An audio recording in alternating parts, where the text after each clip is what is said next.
Hi రాజు గారు. Hello అండి. So ఈ రోజు గుమగుమల్లో ఏం వెరైటీ చేస్తారని అందరూ వెయిటింగ్. సో కాకరకాయతో పల్లి కాంబినేషన్ లో వేపుడు చేస్తున్నాను. కాకరకాయ ఓకే, బట్ చాలా బాగుంటుందండి. పల్లి కాంబినేషన్ లో వేపుడులా చేసుకుంటాం. అంటే సన్నగా చక్రాల్లో కట్ చేసుకుంటే రొట్టెతో బాగుంటుంది. అలాగే ఏదన్నా అంటే కొంచెం పులుసులు రసము అలాంటివి ఉన్నప్పుడు సైడ్ డిష్ చాలా బాగుంటుంది. ఓకే ఓకే, మరి కాకరకాయ పల్లి వేపుడుకు కావాల్సిన పదార్థాలు ఏంటో చూద్దాం. కాకరకాయ పల్లి వేపుడు తయారు చేయడానికి కావాల్సిన పదార్థాలు: కాకరకాయలు పావు కిలో, వేరుశనగ పలుకులు పావు కప్పు, పోపు దినుసులు 1 టీ స్పూన్, తరిగిన పచ్చిమిరపకాయలు 2, ఎండుమిరపకాయలు 2, ఉప్పు తగినంత, కారం తగినంత, వెల్లుల్లి రెబ్బలు 4, పసుపు చిటికెడు, ధనియాల పొడి 1 టీ స్పూన్, కొత్తిమీర కొద్దిగా, నూనె 3 టేబుల్ స్పూన్లు, కరివేపాకు 2 రెమ్మలు, వేరుశనగ పలుకుల పొడి పావు కప్పు.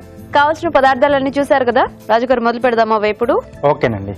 సో ఇక్కడ ముందుగా అంటే మనం ఒక వర్క్ చేసి పెట్టేసుకోవాలి. కాకరకాయని ఇలా సన్నగా చక్రాల్లో కట్ చేసుకోవాలి. కొంచెం లేతగా ఉంటే బాగుంటాయి. కట్ చేసిన తర్వాత ఉప్పు వేసిన నీటిలో ఒక 10 నుంచి 15 నిమిషాలు అలా వదిలేసేయాలండి. ఓకే. సో ఆ తర్వాత బయటికి తీసేసి నీళ్లు వార్చి ఆరబెట్టేసుకోవాలి. తడి లేకుండా ఆరబెట్టేసుకోవాలి. ఓకే. ఈ ప్రాసెస్ అనేది మనం ముందుగా రెడీ చేసి పెట్టేసుకోవాలి.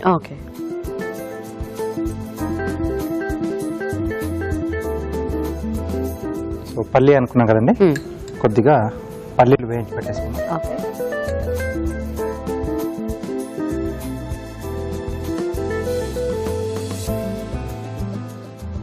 సో పల్లీలు కొంచెం పలుకుగా కొద్దిగా పౌడర్ రూపంలో కూడా మనము యాడ్ చేసుకుంటున్నాం ఇందులో. అవునండి, మధ్య మధ్యలో ఇవి తగులుతూ ఉంటాయి. సో అప్పుడు వచ్చేసేమో మొత్తం అలా కోటింగ్ లా వచ్చేస్తుంది. కాకరకాయ ముక్కలు కూడా మనం బాగా ఆయిల్ లో వేయించుకోవాలి రాజు గారు, అంటే రోస్టెడ్ లాగా ఏం అక్కర్లేదండి. మామూలుగా చేసుకుంటే చాలు. అంటే ఆల్రెడీ మనం తడి కూడా ఆరబెట్టేసుకున్నాం కదా, సో ఇది కూడా 2-3 రోజులు మనకు నిల్వ ఉంటుంది. సో ఎక్కువ రోజులు ఉండాలనుకుంటే మనం డీప్ ఫ్రై చేసుకోవాలి. సో ఇలా చేసుకుంటే మనకు 1-2 రోజులు ఉంటుందండి. సో కొద్దిగా కాకరకాయ కారం అలా చేసినప్పుడు బాగా డీప్ ఫ్రై చేసేసి ఆ కారం ఇది వేసి పెట్టేస్తారు కదా. సో అలా కావాలి అనుకుంటే బాగా డీప్ ఫ్రై చేసుకోవాలి. ఓకే. సో ఇది తీసేసుకున్నామండి.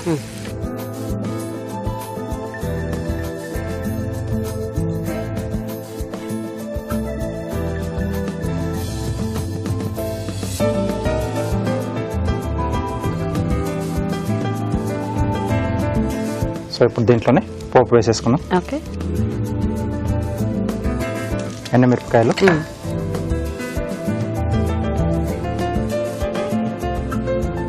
ఎండుమిరపకాయల తర్వాత పోపు దినుసులు,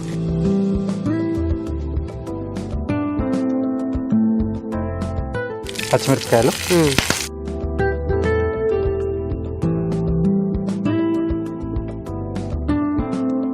సో దీంట్లోనే వెల్లుల్లి రెబ్బలు,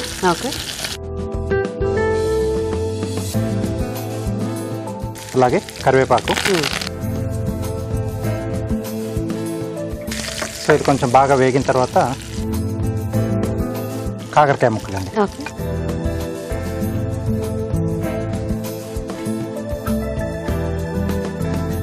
సో ఇవి కొంచెం ఆ పచ్చిదనం పోయేదాకా వేగితే మిగతా అది ఉప్పు కారం అవన్నీ మనం యాడ్ చేసుకోవచ్చు. సో పల్లీలు అంటే నార్మల్ గా కొద్దిగా వేయించిన పౌడర్ చేసుకోవటమేనా రాజుగా, దాంట్లో ఏమైనా యాడ్ చేసి పౌడర్ చేసుకోవాలా? మామూలుగా అండి, జస్ట్ పల్లీలు అలా వేయించేసి పొట్టు తీసేసి అంతే కచ్చా పచ్చగా మిక్సీ పట్టేసుకొని పెట్టేసుకోవాలి. ఓకే. సో మీరు చక్కగా ముక్కలు వేయించేస్తూ ఉంటారా? మేము చిట్కా చూసేస్తాము. ఓకేనండి. ఓకే అండి, ఇక్కడ కాకరకాయ ముక్కలు వేగుతూ ఉంటాయి. ఈలోగా మనం చిట్కా చూద్దాం.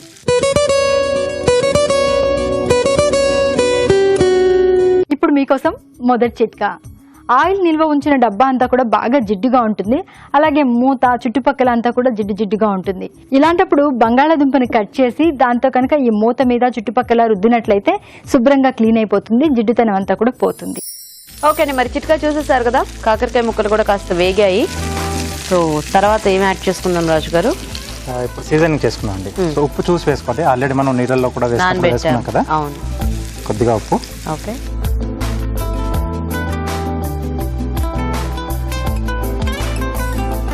కారం, ఓకే,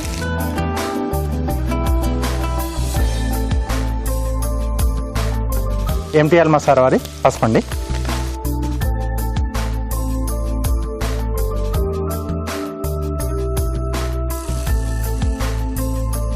సో కొంచెం సన్నగా కట్ చేసేస్తే ఎలాగో వేగితే మనకి అంత చేదు కూడా అనిపించదండి. కొంచెం పులుసులోకి అలా కట్ చేసుకున్నప్పుడు కొద్దిగా మనం కొంచెం లావు ముక్కలు కోసుకుంటాం కాబట్టి అంటే బాగా అది పులుసులో ఉడికినా కాస్త చేదు అనేది తెలుస్తుంది. కానీ సో కొంచెం ఇలా బాగా సన్నగా కట్ చేసుకుని కొంచెం బాగా వేయించుకొని ఇలాంటి పౌడర్స్ ఏమైనా యాడ్ చేసుకుంటే అంటే ఆ చిరు చేదు ఉన్నా కూడా మనకి అంత ఎక్కువగా అనిపించదు. సో అది కాస్త అంటే తినే రకంగానే ఉంటుంది. అవునండి. అలాంటప్పుడు ఏంటంటే కాస్త కాకరకాయ చేదు అనేది ఇష్టం లేని వాళ్ళకి కూడా ఇలా సన్నగా తరిగేసి చేసి పెట్టేసి బాగానే ఉంటుంది. ఓకే. సో అలా అంటే ఉప్పు నీటిలో అలా వేసి పెట్టడం వల్ల ఏంటంటే కొంచెం మన కలర్ కూడా అలాగే ఉంటుంది. సో కొన్ని ముక్కలు కూడా ఉడికించేటప్పుడు ఏంటంటే మనకు గ్రీన్ వెజిటేబుల్స్ కలర్ పోకుండా ఆ ఉడికించే నీళ్ళలో కొద్దిగా పంచదార కానీ లేదా కొద్దిగా ఉప్పు కానీ వేస్తే ఆ కలర్ కొంచెం అలాగే ఉంటుంది. దీంట్లో కొద్దిగా జీలకర్ర పొడి,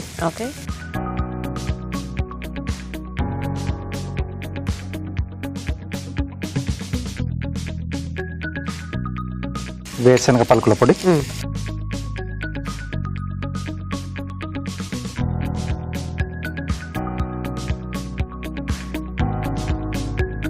సో ఈ పౌడర్స్ లో మనము రకరకాల పౌడర్స్ చేసి వేసుకోవచ్చేమో కదా, కొంచెం అంటే కారం కాంబినేషన్ లో అంటే ధనియాలు ఇట్లాంటివి ఎండుమిర్చి మిక్స్ చేసి చేసుకోవచ్చు. అంటే కొన్ని మనకు కూరల్లోకి పొడులు కూడా చేసుకుంటూ ఉంటాం. సో అలాంటివన్నీ కూడా చల్లుకోవచ్చు. సో దీంట్లో మనం వేయించి పెట్టేసుకున్న పల్లీలు కూడా కొన్ని అండి. సో పల్లీల ప్లేస్ లో అంటే పొడి వేసుకున్నాం కదా, కొబ్బరి వేసుకోవచ్చు, కొంచెం నువ్వుల పొడి అయినా.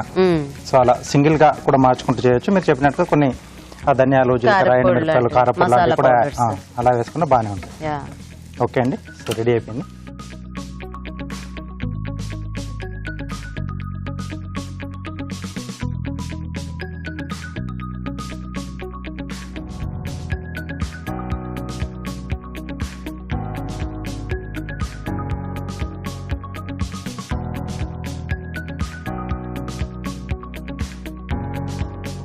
కొద్దిగా కొత్తిమీర.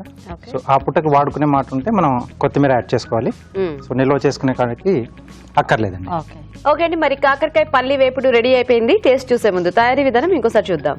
కాకరకాయ పల్లి వేపుడు తయారు చేసే విధానం. ముందుగా కాకరకాయలను తరిగి ఉప్పు వేసి నీటిలో కాసేపు నానబెట్టాలి. ఆపై వీటిని నీళ్లు లేకుండా పిండి పక్కనుంచాలి. ఒక పాన్ లో నూనె వేసి వేరుశనగ పలుకులు వేసి వేయించి పక్కనుంచాలి. అదే పాన్ లో ఎండుమిరపకాయలు, పోపు దినుసులు, తరిగిన పచ్చిమిరపకాయలు, వెల్లుల్లి రెబ్బలు, కరివేపాకు వేసి వేయించాలి. దీనిలో కాకరకాయ ముక్కలు, ఉప్పు, కారం, పసుపు వేసి వేగనివ్వాలి. తర్వాత ధనియాల పొడి, వేయించిన వేరుశనగ పలుకులు వేసి కాస్త వేగనివ్వాలి. ఆపై కొత్తిమీరతో గార్నిష్ చేసి సర్వ్ చేసుకుంటే కాకరకాయ పల్లి వేపుడు రెడీ.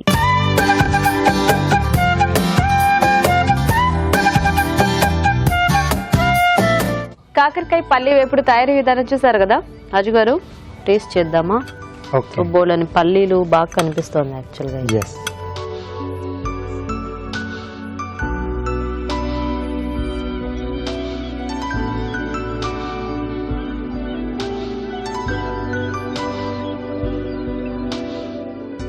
బాగుంది, మంచి టేస్టీగా వచ్చింది.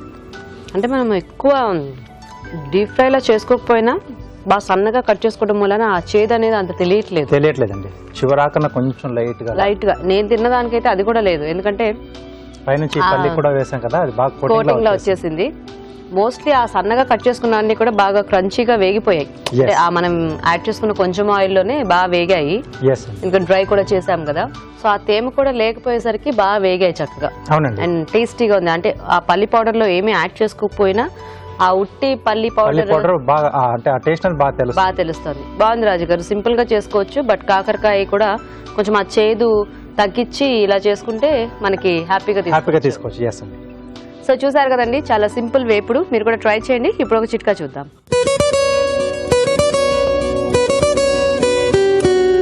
రబ్బర్ బ్యాండ్లు డబ్బాలో ఉంచి నిల్వ ఉంచుకుంటూ ఉంటాం కదా, ఇలాంటప్పుడు అన్ని ఒకదానికొకటి అంటుకుపోయి సాగుతూ ఉంటాయి. కొద్దిగా టాల్కమ్ పౌడర్ కనుక ఈ డబ్బాలో చల్లి రబ్బర్ బ్యాండ్లను నిల్వ ఉంచినట్లయితే ఇవి ఒకదానికొకటి అంటుకోకుండా వేటికవే సెపరేట్ గా ఉంటాయి.